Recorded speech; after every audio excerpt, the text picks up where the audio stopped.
Hello guys, you're welcome to my channel. My name is Clement and I'll be showing you how you can convert your video into an audio file with VLC Media Player. This is the video I'll be converting.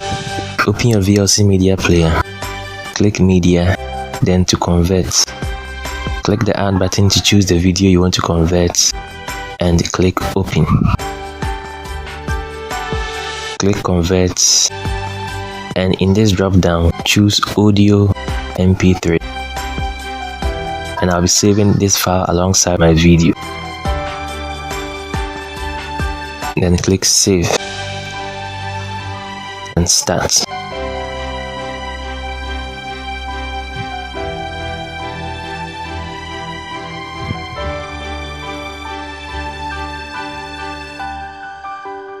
And now we have our audio file right here. Thanks for watching and see you in my next video.